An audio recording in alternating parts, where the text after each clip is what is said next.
זאת הילה. אני קורא לה פלוצה. הילה היא אחותי הקטנה, ונכון להיום אשתו של מיכאל. הילה היא הבת של איריס ויואל, ואחותו הגדולה של אורי. לפני שנתיים היא הפכה לאמא גאה לכלבון בשם קופר. הילה נראה לי חושבת שאני לא מתרגש מהחתונה שלה. אז תדעו לכם שהיא טועה וטועה בגדול. ואני מתכוון לזכור בפניכם עכשיו את חייה בקצרה, במבט שלי, מעריץ מספר 1 שלה. הסיפור הוא פרי דמיוני, אך מבוסס על סיפור אמיתי. טוב, אז הכל בעצם התחיל בקיץ 1985 בירושלים שהילה נולדה. כבר בילדותה בלטה הילה כאשר הפגינה יכולות ווקליות מרשימות. היא מאוד אהבה לשיר בפני כולם, ומאז בעצם היא לא מפסיקה לדבר. אני זוכר שהיינו משחקים שעות ביחד, בונים מחנות, מכינים פסמים. היא תמיד ידעה להוביל אותנו ולהפגין מנהיגות.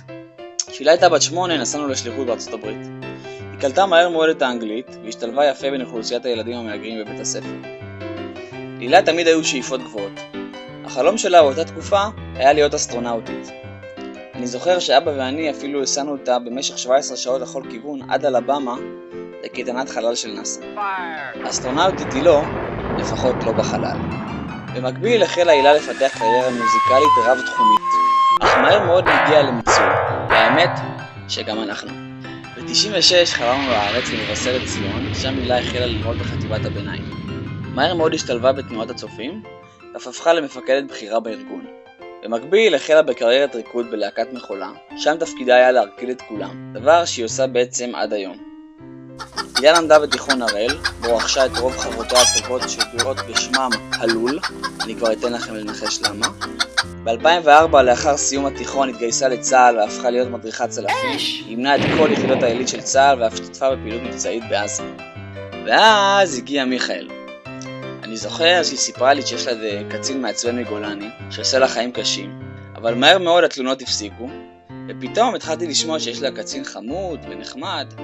בהתחלה חשבתי שהילה סתם רוצה לסדר לעצמה יציאות טובות, אז היא זורמת. מסתבר שטעיתי. מיכאל הוא אחלה גבר, פשוט חלומה של כל אישה. הוא רגיש, הוא פיזיותרפיסט, הוא אוהב את האופנוע שלו כמעט כמו שהוא אוהב את אחותי. עם הזמן הקשר מתחזק, ובינתיים הילה משתחררת ונרשמת ללימודי הנדסת תעשייה וניהול, ועוד מספיקה לבלות תקופה נחמדה באמסטרדם, במטבח של מסעדה תאילנדית. במהלך הלימודים הילה ומיכאל עוברים לגור ביחד בתל אביב, ושם נולד בנם הראשון קופר. הילה סיימה את לימודיה בהצטיינות יתרה, ומאז היא חיה בעולם של גדולים, ולא מפסיקה לפזר קורות חיים ולנהל משא ומתן על המשכורות שלה. והיא קשוחה. פלוצה. אז קודם כל אני רוצה לאחל לעצמי מזל טוב שאת אחותי. לא יכלתי לבקש אחות טובה יותר ממך. את בחורה רצינית, אמיתית, צנועה ומוכשרת, ואני רוצה לאחל לך באמת שתמשיכי להיות בדיוק מי שאת.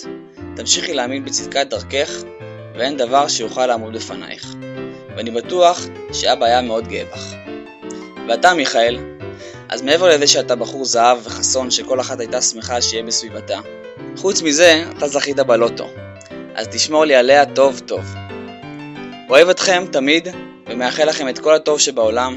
מזל טוב, שלכם מעריץ מספר 1, פלוצי. כן, נזכרתי, יאלי מוסרת מזל טוב חם מגנה.